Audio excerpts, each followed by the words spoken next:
अगर आप लोग हमारे चैनल पर नए हैं तो प्लीज चैनल को सब्सक्राइब करो और ऐसे कार्टून की वीडियो देखने के लिए बेल आइकन को ऑन करो। एक गांव में एक ढाबा था। उस ढाबे का मालिक था कमलेश। कमलेश और उसकी पत्नी मिलकर वो ढाबा चलाते थे। उनका घर भी ढाबे के पीछे ही था। वो अपने घर पर बकरियां, मुर्गियां और एक पानी की टंकी में मछलियां भी पालते थे और पास वाले खेत में कई किस्म की सब्जियां और पालक उगाते थे। उनका बनाया हुआ पालक पराठा बहुत मशहूर था। इसके साथ साथ उनका बनाया हुआ मटन, चिकन और मछली की सब्जियां बहुत मशहूर थीं। बड़े बड़े लोग आकर वहां खाते थे। उन ग्राहकों में बड़े बड़े डॉक्टर, इंजीनियर, पुलिस अफसर, राजनेता सब थे। उस गांव में एक धनवान था। उसका नाम था आशुतोष। वो उस गांव का सरपंच था। वो बहुत बड़ा बेईमान था। सरकार जो गांव के उन्नति के लिए पैसे देती, आशुतोष उन पैसों को अपने घर में ही छिपा कर रख देता था। इतना ही नहीं, वो गरीबों की जमीन पर कब्जा कर लेता था। वो नकली कागजात दिखाकर गरीबों से और किसानों से उनकी जमीन छीन लेता था।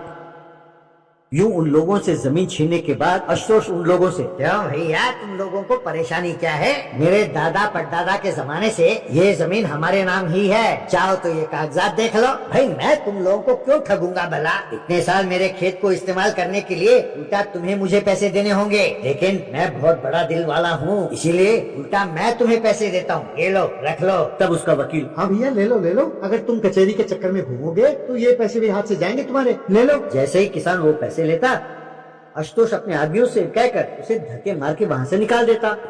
एक दिन आशुतोष की नजर कमलेश की ढाबा पर पड़ी। उसके मन में इच्छा पैदा हुई कि वो ढाबे को तोड़े।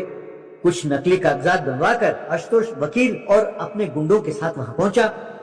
आशुतोष ने कमलेश को नकली कागज दिखाए और कहने लगा कि ये ढाबा, उसके पीछे वाला घर और जमीन सब उसी की है। कमलेश, देखो सरपंच जी, ये गलत है। ये हमारी पुश्तैनी जमीन है। लगता है कि आपकी नजर मेरे ढाबा पर पड़ गई है। हम गरीब हैं, हम आपसे विनती करते हैं, आप हमें बख्श दें। तब वकील, अरे बख्शने की क्या बात है? अरे बख्शना वख्शना कुछ नहीं होता है। अगर चाहो तो अदालत में जाकर इसके खिलाफ केस दर्ज कर दो। केस तुम जरूर जीतोगे, लेकिन पता नहीं इसमें कितने साल लग जाए। कहकर हंसने लगा। तब आशुतोष, कमलेश, तुम सिर्फ ये ढाबा नहीं, तुम्हें ये गांव छोड़कर जाना होगा। अब ये ढाबा मैं चलाऊंगा। इस गांव में तुम और कहीं ढाबा नहीं चला सकते, कहकर उसे धमकी दी।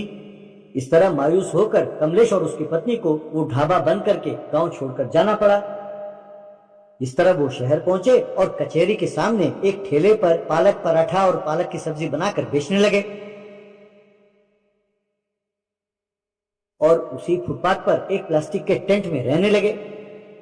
एक दिन कोर्ट में काम करने वाला एक आदमी कमलेश के पास आया और कहने लगा, भैया कमलेश, आज जज साहब के घर से उनके खाने का डब्बा नहीं आया, जरा तुम अपने पराठे पैक करके देना।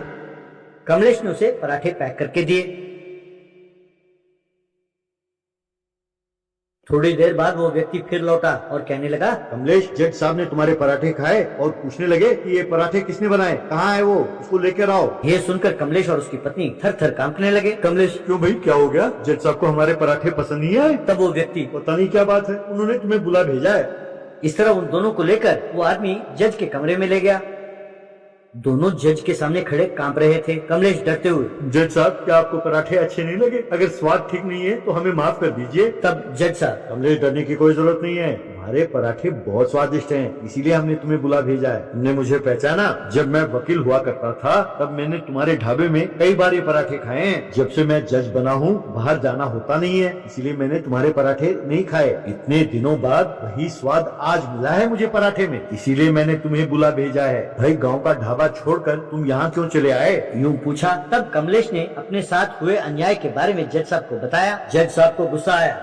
उन्होंने तुरंत आशुतोष को कचहरी में हाजिर होने के लिए कहा और उसके खिलाफ केस करके उसे जेल भेज दिया। तब कमलेश अपने गांव लौटा और अपना ढाबा चलाते हुए खुशी खुशी रहने लगा।